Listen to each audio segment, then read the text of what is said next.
ಮಂಡ್ಯದ ಜನ ಛತ್ರಿ ಎಂಬ ಡಿಕೆ ಶಿವ್ ಹೇಳಿಕೆಗೆ ಖಂಡನೆ ವ್ಯಕ್ತವಾಗ್ತಾ ಇದೆ.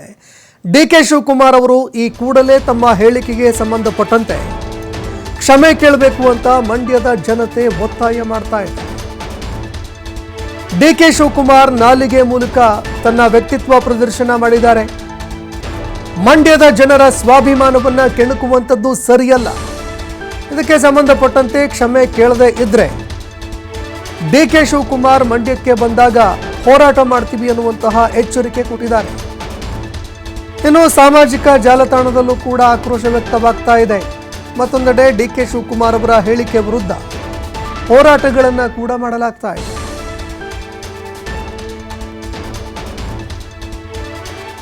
ಹಾಗೂ ಏನು ರಾಜ್ಯದ ಉಪಮುಖ್ಯಮಂತ್ರಿಗಳು ಆಗಿರ್ತಕ್ಕಂಥ ಡಿ ಕೆ ಶಿವಕುಮಾರ್ ಅವರು ಮೊನ್ನೆ ಒಂದು ಕಾರ್ಯಕ್ರಮದಲ್ಲಿ ಮಂಡ್ಯ ಜನರ ಬಗ್ಗೆ ಆಡಿರ್ತಕ್ಕಂಥ ಮಾತಿನ ವಿರುದ್ಧವಾಗಿ ಈಗಾಗಲೇ ಜಿಲ್ಲಾದ್ಯಂತ ಆಕ್ರೋಶ ಕೂಡ ಭುಗಿಲೆದ್ದಿರ್ತಕ್ಕಂಥದ್ದು. ನಿನ್ನೆಯಷ್ಟೇ ಒಂದು ವಿವಿಧ ಜನಪರ ಸಂಘಟನೆಗಳು ಮಂಡ್ಯದ ಸಂಜೆ ವೃತ್ತದಲ್ಲಿ ಪ್ರತಿಭಟನೆಯನ್ನು ಮಾಡಿ ಆ ಹೇಳಿಕೆಯನ್ನು ಖಂಡಿಸಿದ್ರು. ಆದರೆ ಇದೀಗ ಸೋಷಿಯಲ್ ಮೀಡಿಯಾದಲ್ಲೂ ಕೂಡ ಅವರ ಹೇಳಿಕೆ ವಿರುದ್ಧವಾಗಿ ಸಾಕಷ್ಟು ಒಂದು ಆಕ್ರೋಶ ಭರಿತವಾದ ಪೋಸ್ಟ್ಗಳು ದಿನನಿತ್ಯವೂ ಕೂಡ ಹೆಚ್ಚಾಗ್ತಾನೆ ಇರ್ತಕ್ಕಂಥದ್ದು. ಅದರ ಬಗ್ಗೆ ಮಾತನಾಡಲಿಕ್ಕೆ ಮಂಡ್ಯದ ಸಾಕಷ್ಟು ಜನರು ನಮ್ಮ ಜೊತೆಲಿದ್ದಾರೆ. ಅವ್ರನ್ನ ಮಾತನಾಡಿಸ್ತೇನೆ.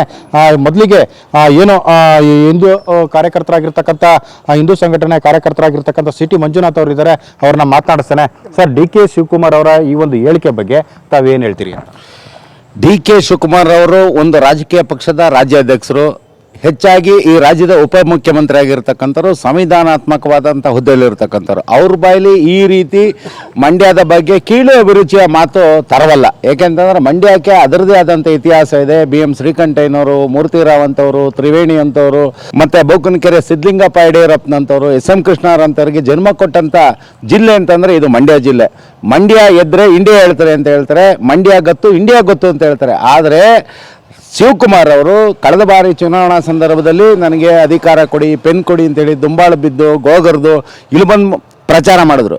ಒಬ್ಬ ಉಪಮುಖ್ಯಮಂತ್ರಿಯಾಗಿ, ರಾಜ್ಯ ಅಧ್ಯಕ್ಷ ಆಗಿ ತಾನು ಏನು ಮಾತಾಡಬೇಕು ಅಂತ ಪರಿಜ್ಞಾನವೇ ಇಲ್ಲ ಈ ವ್ಯಕ್ತಿಗೆ.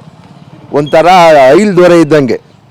ಈ ಐಲ್ ದೊರೆಗಳು ರಾಜ್ಯಭಾರ ಮಾಡ್ತಾಯಿದ್ರು, ಹಂಗೆ ಮಾಡ್ತಾ ಇದ್ದಾನೆ. ಅನಾವಶ್ಯಕವಾಗಿ ಮಾತುಗಳು, ದುರಹಂಕಾರದ ಮಾತುಗಳು ಇವೆಲ್ಲನೂ ಕೂಡ ನಡೀತಾ. ಒಬ್ಬ ಮುಖ್ಯಮಂತ್ರಿ ಆಗುವಂಥ ಯೋಗ್ಯತೆ ಇದ್ದಂಥ ನೀವು ಮಂತ್ರಿಗೂ ನಾನು ಅನಾಲಾಯಕು ಅಂತ ಅವನೇ ಹೇಳ್ಕೊಂಡಿದ್ದಾನೆ.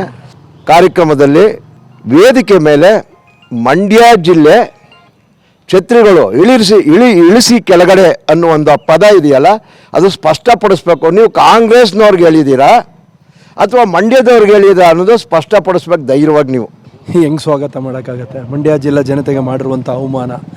6 ತಾಲೂಕಿನ ಜನರು ಕಾಂಗ್ರೆಸ್ಗೆ ಓಟ ಕೊಟ್ಟು ದೊಡ್ಡ ಮಟ್ಟದಲ್ಲಿ ಗೆಲ್ಲಿಸಿದ್ದಾರೆ. ಜಿಲ್ಲಾ ಮಂತ್ರಿನೂ ಕೂಡ, ಉಸ್ತುವಾರಿ ಮಂತ್ರಿನೂ ಕೂಡ ಇದ್ದಾರೆ. ಎಲ್ಲ ಮಂಡ್ಯ ಜಿಲ್ಲಾ ಜನತೆಗೆ ಮತ್ತು ಮತದಾರರಿಗೆ ಮಾಡಿದಂಥ ದೊಡ್ಡ ಅವಮಾನ. ಯಾಕಂದರೆ KV ಶಂಕರೇಗೌಡರು, ಜಯಲಲಿತಾ ಅವರು, SM ಕೃಷ್ಣ ಅವರು, ಶ್ರೀಯುತ ಯಡಿಯೂರಪ್ಪನವರು ಮಹಾನ್ ನಾಯಕರುಗಳನ್ನ ಕೊಟ್ಟಂಥ ಜಿಲ್ಲೆ ಇದು. ಇಂಥ ಜಿಲ್ಲೆಗೆ ಮಾಡಿದಂಥ ದೊಡ್ಡ ಅವಮಾನ. ಬಹುಶಃ ಡಿ ಕೆ ಶಿವಕುಮಾರ್ ಅವ್ರಿಗೆ ಅಪಾಭಿತನ ಅಥವಾ ನಾನು ಮುಖ್ಯಮಂತ್ರಿ ಆಗ್ತೀನೋ ಇಲ್ಲವೋ ಅನ್ನೋ ನಿರಾಶಾದಾಯಕ ಇದಕ್ಕೆ ಹೊಟ್ಟೋಗಿರ್ಬೇಕು. ಅವರು ಒಂಥರ ಆ ಮೈಂಡ್ ಅಪ್ಸೈಡ್ ಆಗಿ ಈ ಥರ ಮಾತಾಡ್ತಾ ಇದ್ದಾರೇನೋ. ದಯಮಾಡಿ ಅವರು ಮುಂದಿನ ದಿನಗಳಲ್ಲಿ ಎಷ್ಟು ಸಾಧ್ಯ ಅಷ್ಟು ಜಲ್ದಿ ಅವರು ಮಂಡ್ಯ ಜಿಲ್ಲಾ ಜನತೆಗೆ ನೇರವಾಗಿ ಕ್ಷಮೆ ಕೇಳಬೇಕು. ಇಲ್ಲಾಂದರೆ, ಯಾಕಂದರೆ ಮಂಡ್ಯ ಜಿಲ್ಲಾ ಜನತೆ ಏನನ್ನೂ ಕೂಡ ವಿಭಿನ್ನವಾಗಿ ವಿಶಿಷ್ಟವಾಗಿ ಮಾಡಿ ತೋರಿಸಿದ್ದಾರೆ. ಇದಿಷ್ಟು ಏನೋ ಮಂಡ್ಯ ಜಿಲ್ಲೆಯ ಹೋರಾಟಗಾರರು ಮತ್ತು ನಾಗರಿಕರ ಮಾತಾಗಿರ್ತಕ್ಕಂಥದ್ದು. ಕ್ಯಾಮ್ರಾ ಪರ್ಸನ್ ರಜನೀಶ್ ಪಾಟೀಲ್ ಜೊತೆ ಶಶಿಕುಮಾರ್ ದೊಡ್ಡಯ್ಯ, TV5 ಕನ್ನಡ, ಮಂಡ್ಯ.